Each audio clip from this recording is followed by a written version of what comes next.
नमस्कार एठी मु किछि अंगूर को नहीं जाइछि प्रथमे मु ताको साधा पानी रे थरटे धोई मध्य देइछि।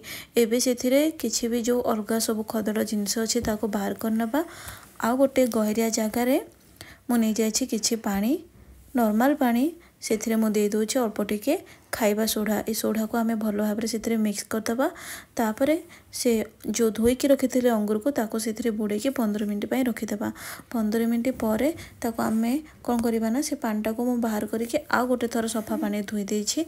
आ तापरे ताको गोटे छणा ऊपर छाणी ए रखिदेबा जेमते कि सबुतक पानी बाहरी आसीबो।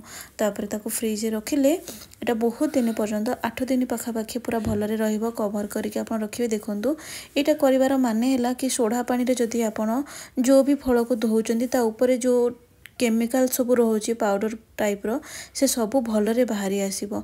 तापरे ताको आपण खाई परिबे। बहुत देह पई मध्ये भल रहइबो। नॉर्मल पानी रे धोइले तार केमिकल ला जीवने सोडा मिश्रित पानी रे जदि आपण धोइबे ताले तार ऊपर जो भी केमिकल अच्छे से चली जीवो। आज पई एतिकी। नमस्कार। जय श्री जगन्नाथ।